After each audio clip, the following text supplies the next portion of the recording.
In this video, I'll be testing 9 of the most popular all-terrain tyres on the market to find out exactly which tyre is best in the dry, the wet, off-road, seeing which tyre uses the least gas, which tyre has the lowest noise, and which tyre is the most comfortable. Basically, everything you'll ever need to know about these popular all-terrain tyres. Due to the sheer range of tyres available in this size, there's definitely some tyres I've wanted to test that I've not been able to include. If I've missed out your favourite, please let me know below in the comments.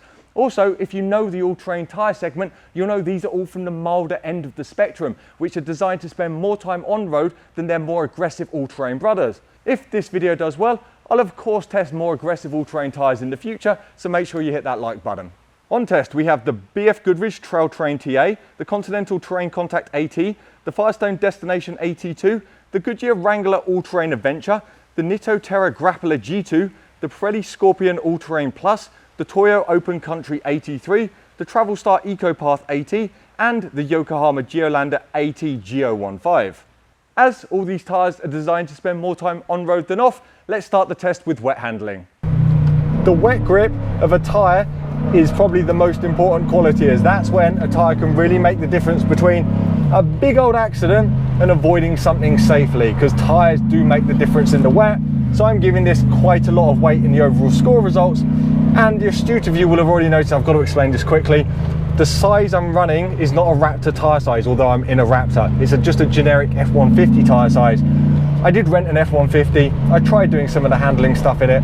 It just wasn't very dynamic. Great for a truck, but it just wasn't a Raptor. And if you've got the choice of using a Raptor or not using a Raptor, you use a Raptor always, because they're just awesome. Considering these are all-terrain tyres, I was very impressed with the wet grip of nearly every tyre, apart from maybe the Nitto. It was the only tyre that made this big old truck quite difficult to drive, not very predictable. I did have a moment where I outbraked myself and went straight on off the course, but luckily, as this is a Raptor, the planet is your course. I'm trying to be a little bit light-hearted about it, but in the wet, it really wasn't the best. Next up was the BFGoodrich. Now this did have better steering, more predictable steering than the Nitto. It gave you a little bit more feedback, and it had a very safe understeer balance. Understeer isn't my favorite thing, but from a safety point of view, that's smart. But with the BFGoodrich, you were waiting on this understeer to quit before you could accelerate, which meant you were quite slow. So it just needed a bit more front axle. The Toyo and Pirelli were next around the 84-second mark, and while they were very close in time, they were quite different in the way they delivered it. The Toyo was a confusing tyre, difficult to drive quickly due to very limited feedback, and when it was sliding, it took a long time to recover. Whereas the Pirelli, what a joy. Almost felt like a sports tyre. Obviously it's not, it's an AT tyre, but of the group, it was the most direct, the most responsive in the wet, and it was really nice to drive. The Travelstar was next, the budget Travelstar, with impressive grip for its price point. What was less impressive was its dynamic qualities, its subjective handling, as it gave you almost no feedback, and it was a little bit confusing past the limit, but I can't argue with the grip. I'm very impressed, considering this is by far the cheapest tyre in test, and cheaper than the Nitto, which was well behind it in terms of grip. The next pair was Goodyear and Yokohama. Like the Pirelli, the Goodyear was just a really nice rounded tyre. Goodyear have a habit of making just nice rounded products, and I'm glad it continues into the all-terrain segment in the wet.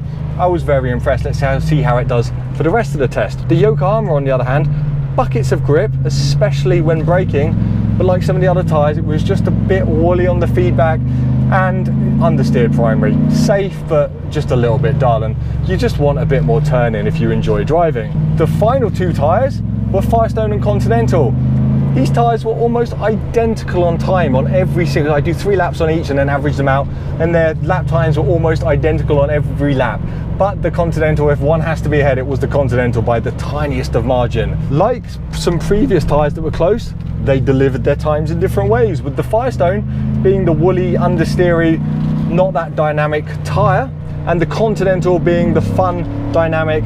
And because it was the fastest, and because it was dynamic, and because you could really understand what the car was doing under you, it is my favourite subjectively, and is the fastest tyre. So well done Continental, that's an impressive product. Let's see if it all stacks up in braking. Pleasingly, the wet braking results almost exactly match the wet handling, with Continental, Firestone, Goodyear and Yokohama offering the highest levels of safety. The deeper water of the hydroplaning test did mix up the order. The straight hydroplaning results are on the screen now, and you can find the curved results on the Tyre Reviews website linked in the description. In a seeming repeat of wet handling form, sadly Nitto and BFGoodrich were at the back in the dry. They weren't bad tyres, none of the tyres were. They were just a little bit slower than the rest. Didn't provide quite as much feedback, not that any of the tyres provided a lot of feedback, and they were just lacking a little bit of grip laterally. All the rest of the tyres were within the same second, so you can see how close a group it was. If I had to declare a winner subjectively, it would be the Goodyear. It's a very, very nice steering tyre. It's a quick, direct steering tyre.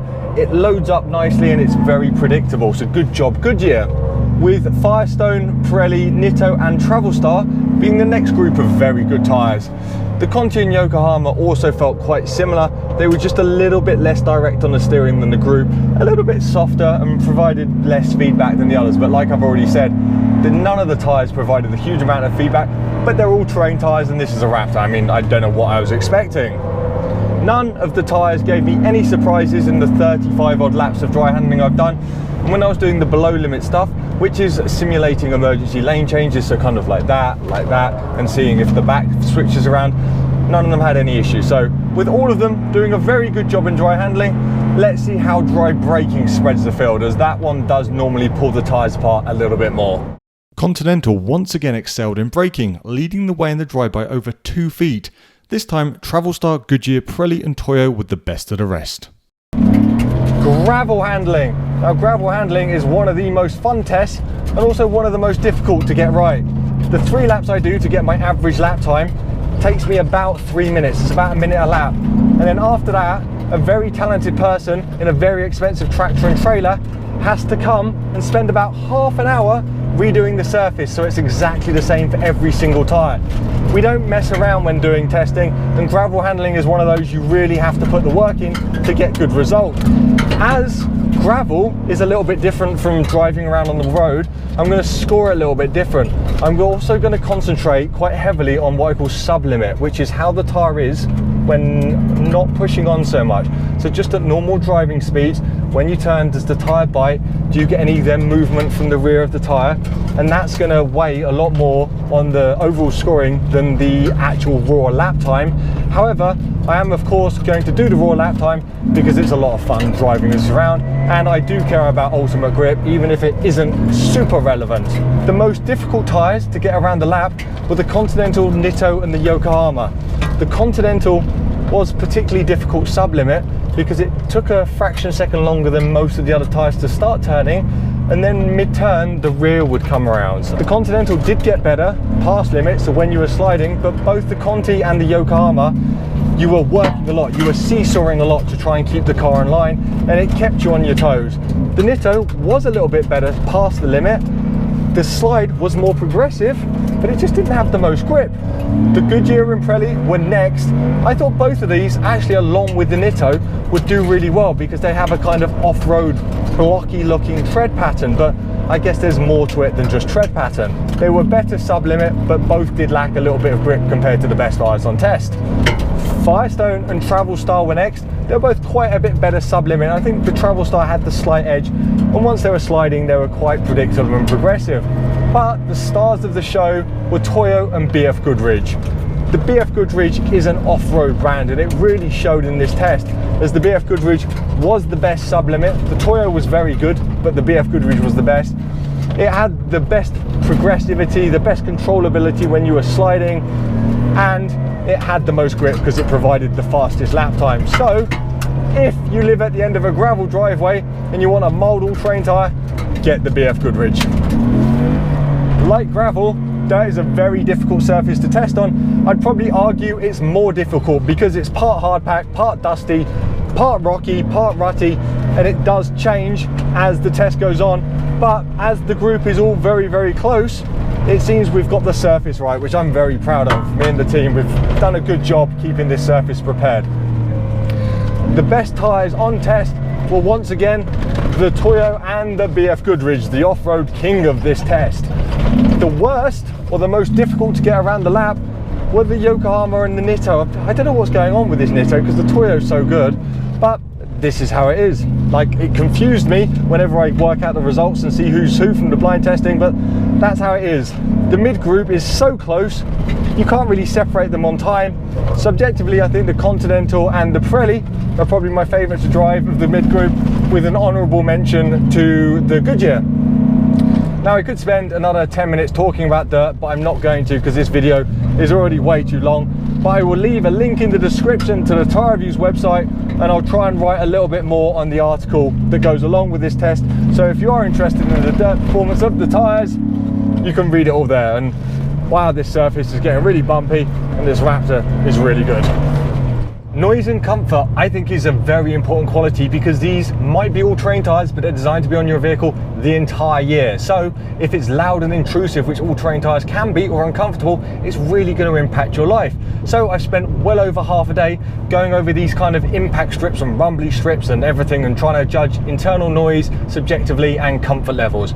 Now, I did the comfort and noise testing in the rental white F-150, not the Raptor, because obviously this Raptor suspension hides a lot. We did also test external noise, and although external noise is important for tyre manufacturers, I think internal noise is more important, because you can have the same decibel of noise, especially with these kind of tread patterns, and one can be very high pitched and intrusive to the human ear, and one can be low and mellow and really not bother you, which is why in the score weighting I put more emphasis on the subjective internal noise conclusion I've come to, rather than external noise. The not very good award sadly goes to the budget tyres. As impressive as it's been this entire test, this is where it falls down. It was the tyre with clearly the most tread pattern noise in a straight line, turning at all situations. It was quite audible in the cabin, and when you were going over the bumps, it felt like quite a stiff tyre. It rocked the car quite a lot, and then you'd get a secondary wobbly impact that just carried on the impact. So that's where the tyre's not so good. Nitto and Toyo were the next pair of tyres, both having some audible noise in the cabin and both feeling quite firm. The Nitto was especially interesting because it was noisy in a straight line, less noisy when turning right, but very noisy when turning left. Never experienced this before. It confused me at first because we're doing this on a right-hand oval, but I got to the bottom of it and that's just how it is. Strange. BFGoodrich and Goodyear were a step up again in noise and comfort. They were better, more refined, more comfortable, and I am actually going to put the Pirelli in this group. Good audibly. The Pirelli, why I'm separating this, the Pirelli was actually quite a firm tyre, but it was a very, very well damped tyre. That means when you hit a big impact like a pothole, it's a one impact and it's over with. The tyre dampens that impact out in a beautiful way, as opposed to like shaking through the car for a fraction afterwards, and I really appreciate that in the tyre. The Continental and Firestone were both very impressive, again in terms of noise and comfort. Though the Firestone did have a little bit of tread pattern noise when turning, it was one of the quietest in a straight line. So both those tyres are definitely up there in noise and comfort. But if you want the quietest and most comfortable all-terrain tyre, it has to be the Yokohama. The second I drove off the ramp out of the garage, I knew, because it was a step ahead of everyone in terms of ride comfort. So very impressive job, Yokohama. Some very impressive tyres considering these are all-terrain tyres in the group, but also some ones to avoid if noise and comfort is a priority for you. With the gas prices as crazy as they are at the moment, the rolling resistance of a tyre, which is how much a tyre contributes to your gas bill, is very important. Firestone, BFGoodrich and Pirelli had the lowest rolling resistance, and Yokohama, Continental and Nitto had the highest of the group. So to conclude, as all terrain tyres mean different things to different people, there's no one best tyre for everyone.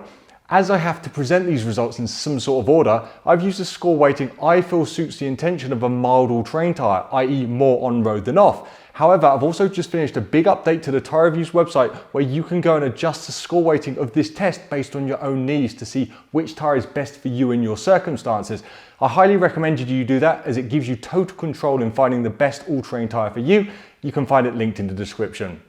One final point, we didn't test wear, as wear testing is crazy expensive and time consuming to do. I have taken a high quality photo of each tyre after exactly the same number of tests. If you'd like to see them, comment below and I'll upload them somewhere, maybe the Tyre Reviews Instagram. While there is no best tyre for everyone, there's certainly tyres that don't perform, and the Nitto Terra Grappler G2 sadly embodies that. I know it's not the most expensive tyre on test, but I really did expect more, as I know Nitto is a very well regarded brand, especially online. Sadly, the Terra Grappler was outclassed on nearly every surface, and most worryingly had extremely long wet braking, stopping the F-150 over 16 meters longer than the best of the group. To give you a better visualization, From 62 miles an hour, when the best tyre in the test had you stop safely, you'll still be travelling 27 miles an hour on the Nitto. For that reason alone, it's a tyre to avoid. Significantly stepping things up was this, the BFGoodrich Trail Train TA. It was the king of the off-road in this test and is the tyre from the group I'd fit if I spent a lot of time off-road. However, sadly it wasn't quite up to scratch in the dry or wet, which does kind of make me wonder, if you spend a lot of time off-road, why not fit the hugely popular KO2 from BFGoodrich? That said, it does have a very low rolling resistance, so if you want a tyre that's good off-road and has low gas use and low noise in the cabin because it was quite a quiet tyre, this is a good choice. Just be mindful of its on-road performance. The Toyo Open Country AT3 was a similar tyre to the BFGoodrich in that it had a better off-road performance than its on-road grip, but it did brake better in the dry and wet, which is why it finished higher overall in my score weighting. It certainly wasn't as refined as the BFGoodrich, with more noise, less comfort and a higher rolling resistance. The Travelstar EcoPath AT All Terrain is manufactured by a Chinese company called Unicorn Tyre, and it turned out to be an actual unicorn, a budget Chinese tyre that's actually okay.